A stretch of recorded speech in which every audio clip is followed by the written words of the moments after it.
안녕하세요. 웰더하우스입니다. 오늘은 2018년도에서 17년도에 출제된 보공기출 문제를 51번부터 55번까지 알아보도록 하겠습니다. 51번 문제입니다. 기계 제도에서 사용하는 선의 굵기의 기준이 아닌 것은 했습니다. 자, 처음 문제를 보신 분들도 있을 거기 때문에 설명을 드리면, 자, 어떤 선의 굵기는 이렇게 두껍게 표시를 하는 선이 있고, 어떤 선은 이렇게 가늘게 표시하는 선이 있습니다. 그래서 이제 도면마다 이 선의 굵기를 달리해서 표시를 하게 되는데요. 과거 같은 경우에는 이걸 표시하기 위해서 연필마다 아니면은 뭐 사용되는 샤프마다 선의 이제 두께를 달리해 가지고 그래서 이제 도면 작성할 때 사용을 했다고 합니다. 요즘에는 이제 다 CAD로 이제 컴퓨터로 그리기 때문에 컴퓨터에서 이 두께를 지정을 하는 기능이 있죠. 레이어라는 기능이 있습니다. 이 CAD에서 레이어라는 기능을 이용해서 선의 굵기를 지정을 하게 되는데, 그 중에서 쓰지 않는 선이 있어요. 이제 0.9mm는 쓰지 않아요. 제일 두꺼운 게 바로 보통은 1mm입니다. 1mm. 1mm 다음에 제일 두꺼운 게 0.7이에요. 그래서 보통 외형선, 이제 윤곽선 그릴 때 뭐 1mm를 그리는 경우도 있더라고요. 근데 보통 0.7을 많이 쓰긴 하는데 1mm를 그리는 경우도 있습니다. 그래서 0.9는 없고요. 0.5, 0.25, 0.35 이게 이제 선의 굵기 종류 중에 하나입니다. 0.9짜리는 쓰지 않습니다. 그렇기 때문에 이제 틀린 게 되겠습니다. 그래서 51번의 정답은 1번이 되겠습니다. 자, 다음 52번입니다. 다음 중 표제란과 부품란을 구분할 경우 일반적으로 표제란에만 기입하는 것은 했습니다. 자, 표제란에만 기입하는 거. 자, 표제란에는 보통 척도 그리고 뭐 여러 가지 기입하는 것들이 있는 도면의 명칭이나 도면이 작성된 날짜나 도면 작성한 사람이나 이런 것들을 기입하게 되고, 부품란은 딱 부품에 대한 것만 딱 기입을 하게 됩니다. 예를 들어서 어떤 제품을 만드는데 도면이 딱 있고, 보통 표제란이 바로 여기에 있는 게, 이 아래쪽에 있는 게 이게 표제란이에요. 표제란. 그리고 부품란은 이 위에다가 이렇게 부품란을 따로 만들어가지고 부품에 대해서 이렇게 적어줍니다. 이게 부품란입니다. 그래서 부품이 있다는 것은 예를 들어서 어떤 제품이 있다면 이 제품을 만들 때 여러 개의 부품이 사용이 됐다는 거죠. 그래서 부품란을 따로 이렇게 적어줍니다. 그래서 여기 부품란에는 당연히 부품 번호하고 부품 기호가 들어가겠죠. 그리고 이 부품에 대한 수량이 들어갑니다. 이 수량이 몇 개가 사용이 되는지에 대한 수량이 들어가게 됩니다. 그래서 척도는 표제란에 그려지기 때문에, 자, 1번이 정답이 되겠습니다. 자, 어려운 문제는 아니니까 좀 이거는 이해를 하시고 푸시면 될 것 같고요. 다음 넘어가 보겠습니다. 자, 53번 문제입니다. 도면의 척도 중 실물보다 크게 그린 경우에 사용하는 척도는, 이거는 되게 쉽죠. 자, 실물보다 크게 그린 경우 뭘까요? 배척이죠, 배척. 자, 그 다음에 작게 그리면 축척입니다. 그리고 현척은 실제하고 똑같이 그리면 현척입니다. 그래서 얘를 1대1이라고 하고요. 축척은 보통은 1대2 이렇게 표현을 하는데, 자, 항상 이 뒤에 있는 게 실물이에요, 실물. 앞에 있는 거는 이제 뭐 도면에 그려진 비율이겠죠. 그래서 1대2라는 거는 실물이 이거보다 2배 크다. 2배 크다. 이렇게 이해를 하시면 될 것 같아요. 2배 크다. 자, 배척이라는 것은, 자, 이 앞에다가 이렇게 숫자를 크게 적어주는데, 이 뒤에 있는 게 실제라고 했잖아요. 그러면은 도면에는 2배 더 크게 그린 거죠. 이게 도면이고, 얘는 실제. 뒤에 있는 게 항상 실제입니다. 앞에 있는 게 도면이고요. 그럼 실제보다 2배 더 도면이 크게 그려졌다라고 생각을 하시면 되겠죠. 그리고 현척은 1대1이니까요. 이거 말고도 이제 척도를 지정하지 않으면 NS라고 표시를 합니다. 논 스케일이라고 해가지고, 스케일이 이제 그 크기를 의미한 척도를 의미하는데, 논 스케일이라고 해가지고 척도가 따로 지정되어 있지 않다라고 해서 NS라는 것을 표현하기도 합니다. 그래서 항상 하나만 외우면 되겠죠. 현척, 이거 외울 필요 없잖아요. 현척. 축척, 일단 축척 외우지 마시고요. 배척, 앞에 있는 숫자가 큰 게 배척이다. 그러면 뒤에 있는 숫자가 큰 거는 축척이겠죠. 그죠? 그리고 NS라는 거는 스케일이 지정되지 않은 걸 NS라고 한다라고 보시면 되겠습니다. 그래서 정답은 3번입니다. 자, 보통은 이렇게 문제가 안 나오고 요즘에는 최근에는 이렇게 숫자로 나오더라고요. 숫자로 나오니까 숫자를 반드시 알아두셔야 돼요. 숫자 앞에 있는 숫자가 클 때 그게 백척이다 라는 거 반드시 알아두셔야 됩니다. 자, 다음 54번 문제입니다.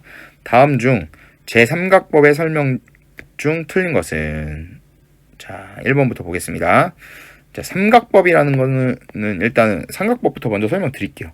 삼각법은 자, 여기 공터가 있으니까 자, 어떤 투상면이라는 게 있어요. 이렇게 가상의 면이 있습니다. 자, 여기를 1상한이라고 하고 여기 2상한이라고 하고 여기 3상한, 여기 4상한이라고 해요. 자, 물체를 여기다가 올려놓는 거예요. 이렇게 물체를 이런 식으로 올려놔요. 예를 들어서 여기도 이렇게 올려놓고 여기도 이렇게 올려놓고 여기도 이렇게 올려놓고 자, 이렇게 놓고 눈으로 이쪽에서 보는 거예요. 이쪽에서 눈으로 이쪽에서 보는 겁니다. 자, 봤을 때 한쪽으로만 본다고 볼게요. 이쪽에서 본다고 봤을 때 눈이 있고 물체가 있고 투상면이 있으면 이게 바로 일각법입니다. 눈이 있고 물체가 있고 투상면, 이게 투상이 되면 이런 식으로 투상이 될 거잖아요. 초록색으로 해봅시다. 이런 식으로 투상이 될 거잖아요. 이 면이 이렇게 투상이 된다는 거예요. 이렇게 그림자처럼. 그림자 생각하시면 돼요. 일각법은 좀 그림자 생각하시면 됩니다. 그림자처럼 이렇게 된다라고 보시면 돼요. 투영한다고 하는데 아무튼 간단하게 설명하면 그렇고요. 자, 그러면은 이제 일단 사각법하고 이각법은 안 쓰거든요, 원래. 자, 뭐 이유가 있는데 뭐 헷갈려가지고 이거 이제 안 쓰고요. 사각법하고 이제 이각법은 안 쓰고, 예전에 이제 저도 이거 처음 배울 때 강의하시는 분이 일각법하고 삼각법밖에 왜 안 쓰냐 라는 거를 물어보셨었는데, 생각을 해보면 이제 좌우가 바뀌고 위아래가 바뀌는 게 이제 일각법인데, 이각법하고 사각법은 아마 이제 좌우는 하나만 바뀌고 이제 사각법 같은 경우 위아래만 바뀌고 이런 식으로 바뀌기 때문에 아마 헷갈려서 안 쓰는 것 같아요. 보통은 삼각법을 기계에서 많이 씁니다. 자, 그래서 눈으로 이렇게 봤을 때, 또 이쪽에서 눈으로 보면은 여기는 투상면, 여기는 물체, 이렇게 됩니다. 그랬을 때 얘는 일각법은 이제 그림자라고 했잖아요. 얘는 어떻게 되냐면 그림자가 아니라 뭐랄까, 이거는 뭐 찍어낸다고 해야 될까, 활자에 찍어내듯이 이런 식으로 이 투상면에 그려지게 돼요. 그래서 이제 나중에 이제 문제 푸시다 보면은 이런 문제도 나오는데, 눈 물체 투상면이냐, 눈 투상면 물체냐, 이런 것도 나오거든요. 그래서 이거 그려보시면 눈은 무조건 그냥 오른쪽에 있다고 생각하세요. 물론 이제 여러 방면에서 보지만 당연히 오른쪽에 있다고 생각하시고, 이 그림 그린 다음에 1, 2, 3, 4 이렇게 시계 반대 방향으로 그려놓고, 눈 물체 투상면이면 일각법이고 눈 투상면 물체면 삼각법이다 라고 이렇게 보시면 될 것 같습니다. 삼각법은 기계에서는 삼각법을 제일 많이 쓰고요. 조선소에서는 일각법을 많이 쓴다고 하더라고요. 또 이제 조선을 할 때 아마 배 밑바닥이나 이런 것을 표현하기 위해서 일각법을 많이 쓰는 것 같아요. 근데 기계 쪽에서는 거의 다 삼각법을 씁니다. 자, 삼각법은 가장 쉽습니다. 위치가 딱 정해져 있기 때문에 한번 보겠습니다. 자, 1번 평면도는 정면도 위쪽에 배치된다.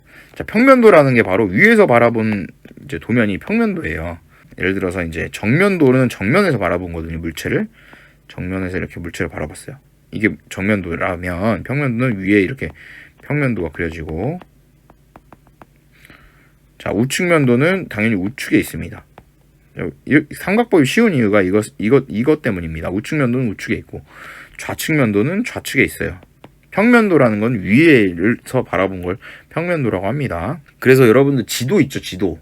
네이버 지도나 이런 거 다 평면도입니다. 평면도 위에서 바라본 거잖아요. 그러니까 평면도가 되는 거죠. 저면도는 밑에서 바라본 건데, 저면도는 정면도 아래 배치되는 거 맞죠? 자, 그리고 좌측면도는 우측면도 아래에 배치된다. 우측면도 아래에는 배치가 안 됩니다. 그렇기 때문에 4번은 틀린 거겠죠? 어렵지 않죠? 자, 삼각법은 이렇게 딱 좌우 위아래가 딱 정해져 있는데 이제 일각법 같은 경우는 이게 바뀝니다. 이 두 개가 바뀌고 좌우가 바뀌고 위아래가 바뀝니다. 일각법 같은 경우에는. 그래서 이렇게 생각을 하시고 문제 푸시면 될 것 같습니다. 자, 다음은 55번 문제입니다.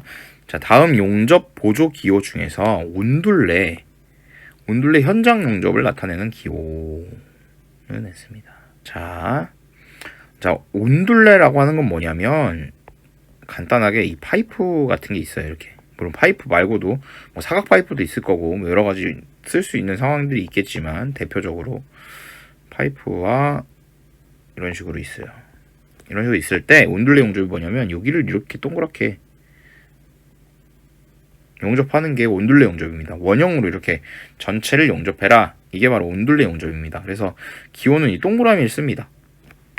이렇게 동그라미 기호를 쓰는데 앞전에 제가 이거 그림 그려드렸는데 기호를 쓸 때 이렇게 쓰고 여기다 그려볼까요? 이렇게 하고 했을 때 이렇게 동그라미를 여기다 그려주면 이게 바로 온둘레 용접을 의미를 하는 거예요. 그러면 될 것 같고 다음 현장 용접. 현장 용접은 뭘까요? 현장에서 용접하라는 겁니다. 그 얘기는 뭐냐? 보통 이제 용접하시는 분들은 알 건데 공장에서 용접하는 경우가 있고 현장에서 용접하는 경우가 있어요. 공장에 보통 이제 공장에서 일하시는 분들은 뭐라고 하냐면은 샵장이라고 합니다. 샵장. 이런 용어도 이제 알고 계시면 나중에 취업하셨을 때 도움이 많이 되실 거예요. 자, 샵장이라고 보통 부르는데 이게 바로 공장에서 용접하는 겁니다. 현장에서 용접하는 건 뭘까요? 현장 필드에 나가서 직접 나가서 용접하는 거예요. 그러니까 공장에서 만들어진 제품들을 갖다가 현장에 가서 용접을 하는 게 현장 용접이라고 보시면 될 것 같고, 자, 그래서 온둘레 현장 용접이라는 건 뭘까요? 그럼 온둘레 용접을 현장 가서 용접해라 라는 의미겠죠. 그럼 여기서 이제 의문점이 생기죠. 저도 처음에 이제 이거 의문점이었는데 그러면 굳이 왜 현장 가서 용접을 해야 될까요? 공장에서 용접하면 편할 텐데 한꺼번에 다 공장에서 용접해가지고 가면 편할 텐데 왜 현장 용접이 필요할까요? 자, 배관이나 이런 걸 용접을 하다 보면 다 공장에서 만들기가 힘들어요. 왜냐면 일단은 길잖아요. 그리고 크기가 크죠. 운반하는데 한계가 있을 거잖아요. 트럭도 이제 크기가 뭐 큰 트럭도 있지만 그거보다 건물이 훨씬 크고 또 만들어져야 되는 포인트가 많다. 용접해야 되는 포인트가 많다라고 했을 때 공장에서만 할 수 없는 부분들이 생겨요. 그래서 이 공장에서 만들어진 부분들을 요즘에는 최대한 공장에서 만든다고 하더라고요. 공장에서 최대한 만들어서 예를 들어서 뭐 큰 게 있는데 어떤 큰 게 있는데 이거를 부분 나눠서 한 6개 부분으로 나눴어요. 1, 2, 3, 4, 5로 나눴습니다. 이 부분을 다 부분 용접을 한 다음에 공장에서 이거를 갖다가 현장에서 용접을 하는 겁니다. 그래서 이거를 온둘레 현장 용접이라는 게 현장 용접이 생겨난 거예요. 요 깃발이 있으면 이게 현장 용접입니다. 그래서 이제 설계를 하는 사람들이 요거는 좀 현장에 가서 용접을 해라 라고 설계를 하시는 거겠죠. 자, 그럼 온둘레 현장 용접은 뭐냐? 요 온둘레 용접을 현장에서 용접하라는 거니까 이 동그라미에다가 깃발을 써주면 온둘레 현장 용접이 됩니다. 3번은 해당하지 않는 것이고요. 그래서 4번이 정답이 되겠습니다. 이해되시죠? 이 동그라미는 온둘레 용접이고, 자, 이 깃발은 현장 용접이고, 합치면은 온둘레 현장 용접은 동그라미에 깃발을 써주면은 현장 용접이다. 여기다 해볼까요? 이렇게 하면은 이 부분은 이제 공장에서 용접하지 말고 현장 가서 용접해라 라는 것으로 이제 생각할 수가 있겠죠, 작업자가. 자, 이상으로 2018년도에서 17년도에 출제된 보건기출문제 51번부터 55번까지 문제를 풀어봤습니다. 감사합니다.